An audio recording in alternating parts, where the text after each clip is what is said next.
Well, no wonder Meghan wanted to keep this quiet. If you haven't seen my other video, which is actually linked to this one, then please go and check that out. The link will be in the description box below.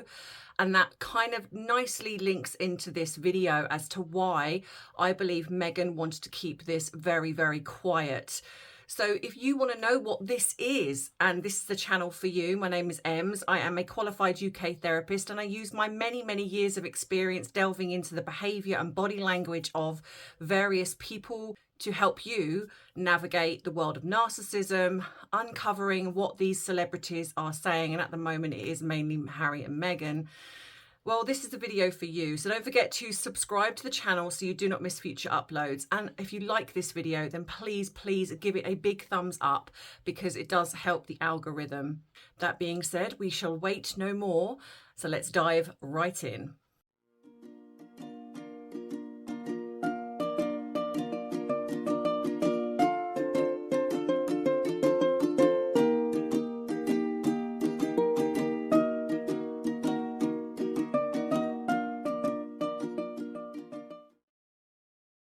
So this, to me, is a big link as to why Meghan Markle has, in a sense, not really spoken much about part of her family heritage.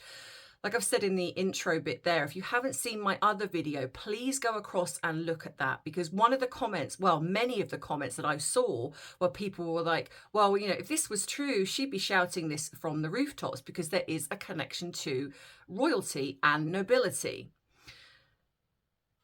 This is the reason why I feel she has not delved into this connection. And I'm going to give you the reason why afterwards, if you haven't worked that out, and why I feel that this does need to be spoken about, because given how Meghan has orchestrated this, in a sense, smear campaign against the royal family, this is very crucial to shutting that down.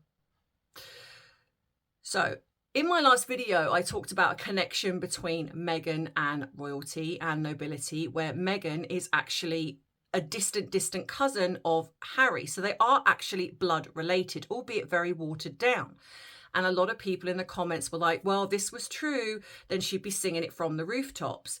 I didn't say too much in that video because I didn't want to give away what this video was going to be about, because this is the reason why I feel she hasn't. So if you trace it back, and I will be putting pictures up here so you can see, one of Meghan's descendants is a Christopher Hussey. Now, I have tried to look and I cannot see a direct link to Lady Hussey, but it is interesting that it's the same last name. And I believe it's actually spelt the same as well. So maybe there is a link way back, but it takes a long time to delve into these things. So I'm not giving up. I will have a look to see if there is a link. I just couldn't find one as I was looking at it.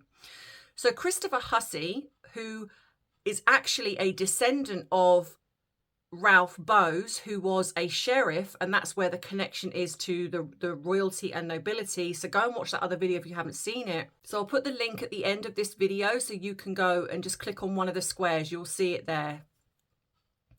So Christopher arrived from England.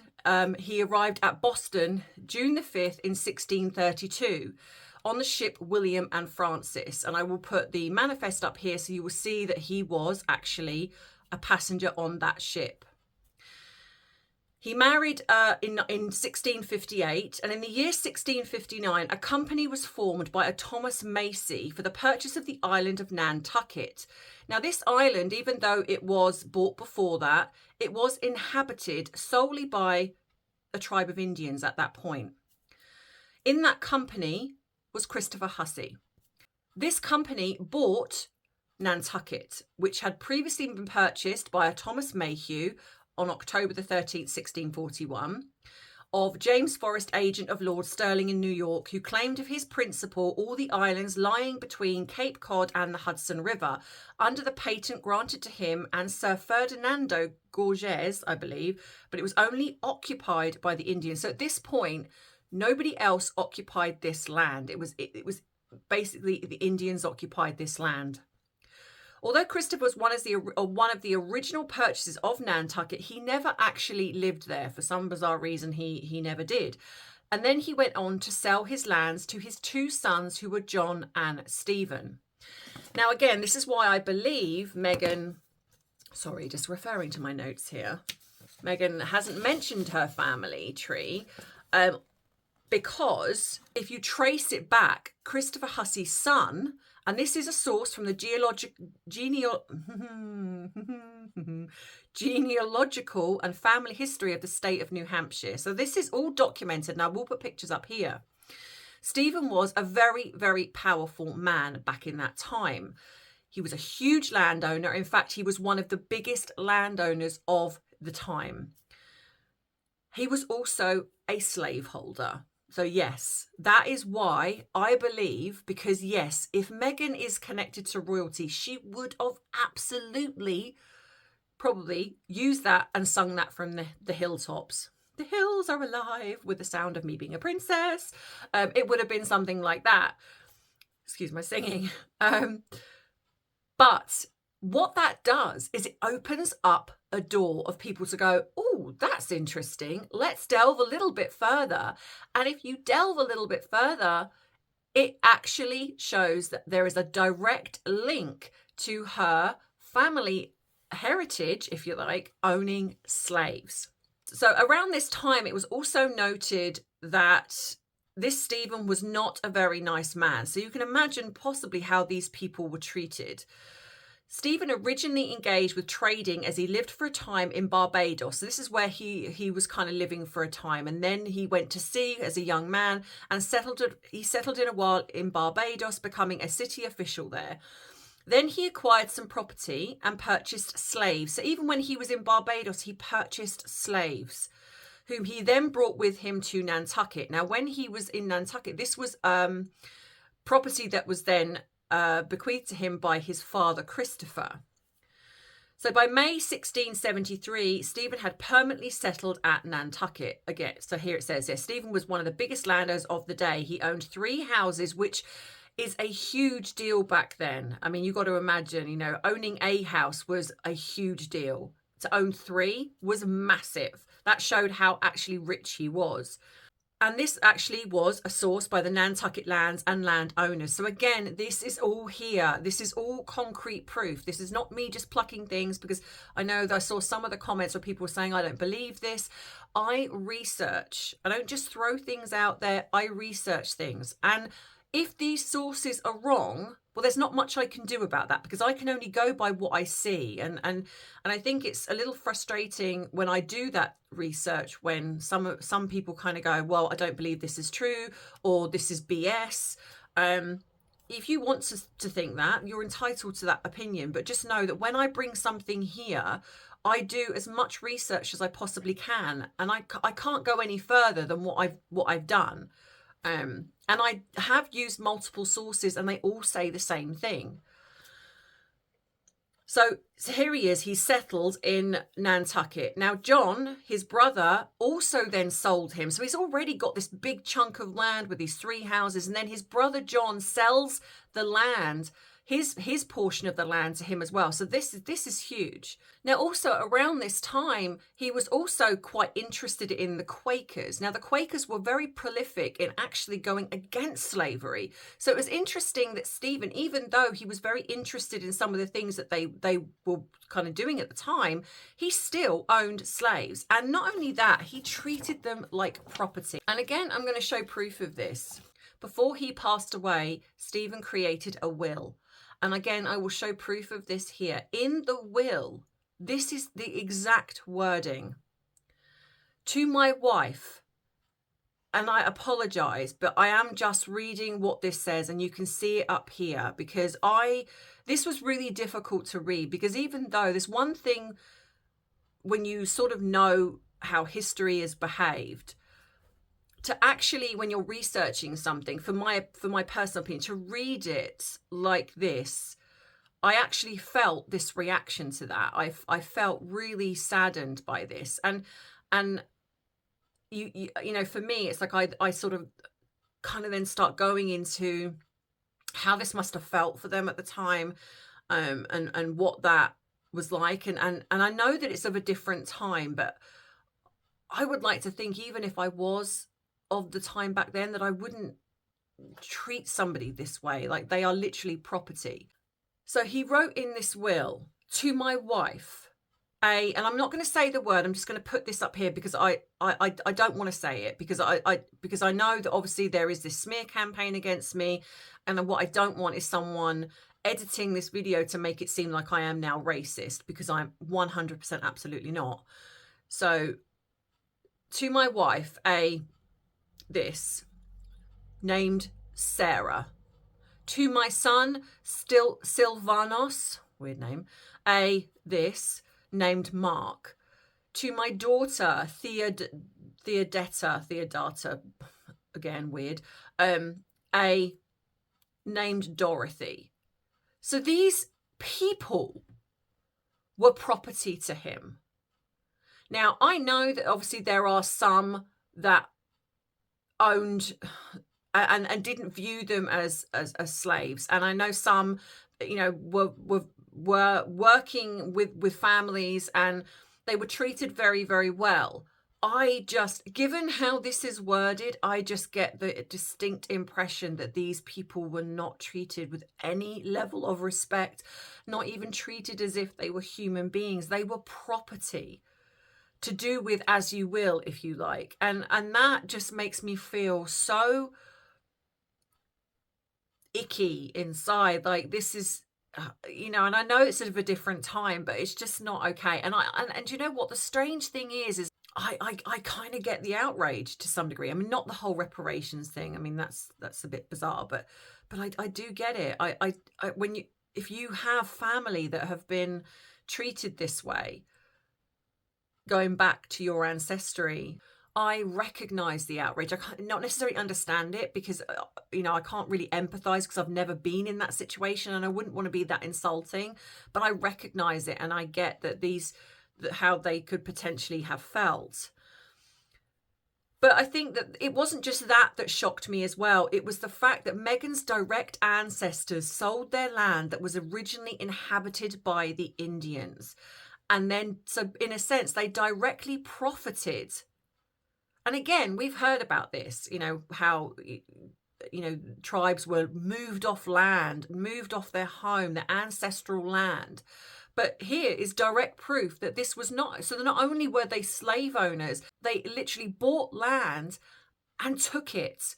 So even though for years it was inhabited by the Indians, they then moved in. And so they profited from this land. They then moved into taking the land, built on it, and became part of creating a slave-holding empire. And not only that, Stephen himself had a slave, and his name was Shirk. And in the recordings it says that of Stephen Hussey was found unalived, and the inquest was held on March the 17th, 1672. I mean, there's nothing more aside from that, and it's just incredibly, it's just incredibly sad. When you're sort of, like, for me, I'm viewing this and it's there in black and white that these people were just treated like property, and like they had no say, they had no I don't know, just I mean, when we live today, it's like, it's hard to imagine how that could have felt. But in all honesty, in a lot of areas, it still goes on. It's still there, and it shouldn't be, but it is. So before I get into my rant, which is coming in a minute, don't forget to hit that like button. Go grab yourself a cuppa while I do the bubble member shout out, but also make sure you subscribe to this channel, you know, because they kind of go together. Like, subscribe. It's free, doesn't cost you anything. If you want to join up as a member, you can, but the subscription is absolutely free. So go and click that subscribe button, and please, like I say, like this video. If you want to treat me to a cuppa, you can do. The link is in the description box below, but it's not necessary. At the end of the day, it doesn't take away from what I do here. So I'm going to get into the Bubble member shout out now. If you don't see your name on the Bubble member board, please drop it in the comments below, and I will make sure for the next one that I will put it up there. So here is the Bubble member shout out, and I will see you in a minute for my rant. Hey, my wonderful Bubble family. So here is the member shout outs, and thank you so much to everybody who is joining up as a member. I really do appreciate you. So the first one is Ozzy Cozzy. Then we have Anna Hasland, and we have Tex Girl. So thank you so much. And if you don't see your name up here, please drop it in the comments and I will get to putting your name up on the member board for the next one. So thank you again. I really do appreciate all of your support, and please keep continuing to like and subscribing the video to help me get to my 100k subscribers. And now back to the video. Bye. So, rant. The reason why I feel this So the reason why I feel this is important, because I know that there's going to be comments where people say, yes, but this is ancestry, it's not a big deal, blah, blah, blah. And I get it. To some degree, you're right, it isn't. But it is, because Meghan Markle has created a narrative that paints the royal family as racist. She has painted them so badly and lied about who they are. And yes, they have a past as well. But also, the British royal family were instrumental in abolishing slavery. But you cannot go on and on and on about how you are related to Nigeria and how you're 40-something% Nigerian and you come from Malta, and and you're there with women empowerment, and you stand against all of the British colonialism and the slave trade and all of those things, when your ancestors were part of that. In fact, one of the very first people that actually resided in Nantucket and took slaves. You took your land from Indians. The hypocrisy is just astounding. You cannot sit there and literally say how you're attacking the very institution that gave you the platform that you have, by the way. Because let's be honest, you knew about their colonial background when you married into the royal family. I hate the terminology white privilege, but they have used that and weaponized it to create this narrative of how racist the royal family are. Going as far, interestingly enough, with the same name, as to create a setup almost of attacking one valued member that worked for the royal family and accusing her of racism. That woman who accused her, interestingly enough, is connected to her photographer. But he photographed this woman that attacked. So there's the link. There's the link there. But the other link, and why I believe she would not want to go on and on about how she's got this link to royalty, is because if you go further back, that link becomes shadier and shadier and shadier. Because what you have there is a direct link to her heritage taking Indian land and pushing the Indians out and building on it. It's there in black and white. Christopher Hussey's son, Stephen Hussey, Christopher bought the land. He then gave it to Stephen. John gave him his half as well, Christopher's other son. And he then built on this land and basically then started pushing the Indians out of where they were residing. How, in any way, has nobody said to Meghan, when she's kind of gone out and gone, yeah, but hang on a minute. If you want to go into your heritage and talk about your Nigerian roots and how you want to support people of colour, but yet your actual direct ancestry is part of owning slaves, and not just owning them, but treating them like property, bequeathing them in a will as property. I'm giving you a person. This person has no rights whatsoever. And like I've said before, this wouldn't matter, because I'm sure if we traced it all the way back, there's probably many of us that have got links to stuff like this. And I hope I don't, but maybe I might. But the difference being is that I haven't spent years and years attacking a family for the very thing that actually, if you're attacking their heritage, going back hundreds and hundreds and hundreds of years of what they did, then let's do the same to you, because you can't have one without the other.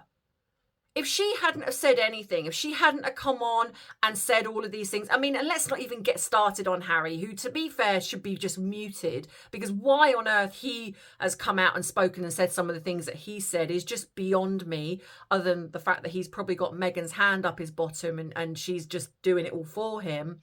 But you have the fact that there is a absolute, without any shadow of a doubt, a direct link to Megan's heritage family owning slaves.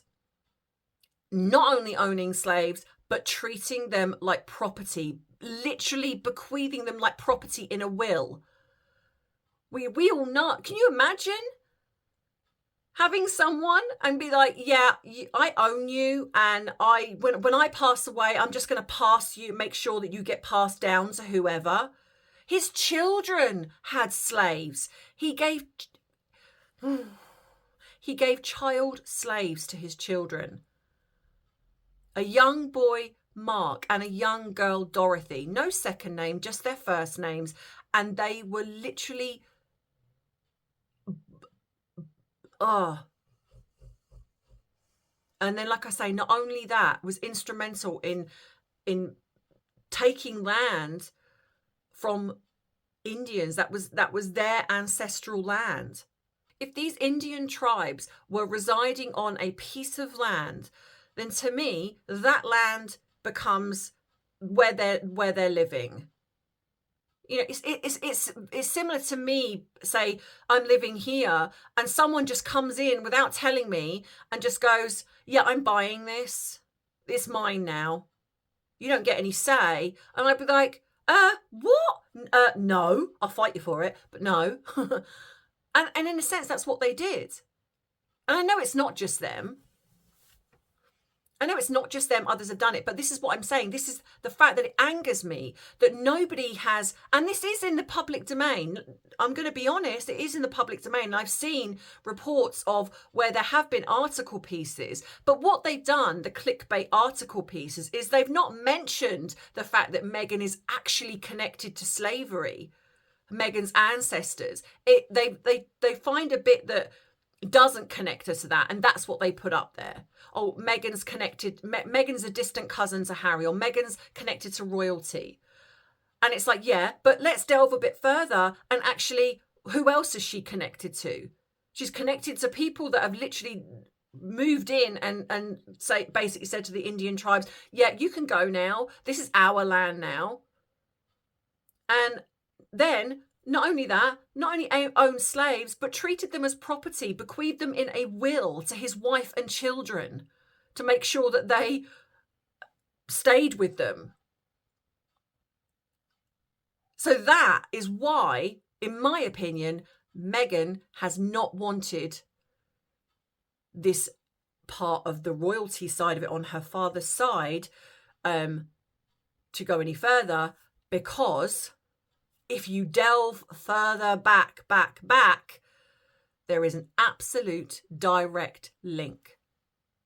And for anyone that has said, I don't believe this, please do your research, because it is all there. Even in the video when I put up yesterday, there is a family tree. I spent ages researching this to show you. It's there. There is an absolute direct link to what the video yesterday to the video today. So yeah, so in my opinion, that is why. And in my next video, which is going to be coming up next week, in my next video, I'm also going to be showing you something that I also found out about Catherine, the Princess of Wales. Something really wonderful, which again would blow the cult squad out of the water of the amount of times they've attacked Catherine for being a racist against Meghan. And in a sense, that goes against what I've said today about Meghan. So if anyone deserves support, it would be Catherine. I mean, she deserves support anyway. But that was something really quite astounding. So make sure that you are subscribed to this channel. Click all on the notification bell. And for those of you who, I think it's actually changed. So you need to just go and make sure your notifications are on. If you're notified, you can have them as silent. But so you're either going to click on the, when you click subscribe, so click on the next bit, which has like a little bell icon, and it'll ask you, I think if you're on an Android phone, it just asks you to click your notifications on. Or if you're possibly an iPhone, it's either all, personal, or none. I'm not quite sure. But either way, if you make sure that you click all, then you do not miss my uploads, because I am getting emails from people thinking that I've disappeared from the channel. I am getting comments where people say, oh, I'm glad you're back. And I haven't gone anywhere. I'm still here. And my views, I'm asking you, I don't know what is kind of going on with my views. I do feel that it's connected to this shadow ban where I'm constantly getting reported. But please, I'm asking you to help me with my views, please. I mean, I do as much as I can for you guys, but I never ask you for anything. So I'm asking you for your help, please, because I've got 76,000 genuine subscribers. I don't buy subscribers. They are genuine subscribers. I'm not expecting to have everyone watch me all the time. But when my views are as poor as what they've become, if you look back over my channel, my views have dropped dramatically. And I do think it is to do with this constant being reported because of this smear campaign. But I'm asking you, please, just click on the video, watch it, fast forward it to the end if you don't want to watch all of it. But please go to the end, because that then counts as a view. So that being said, don't forget the closing date to the competition, 25th of November. If you want the details, it's on Instagram and it's also on my community page. Go across and watch there. But the closing date is coming up soon, so don't forget to watch that. So I will see you next week in the next video. Have a wonderful weekend, whatever you are doing. And as always, I love you, I appreciate you, but most of all, I respect you. Take care. Bye-bye. Mwah.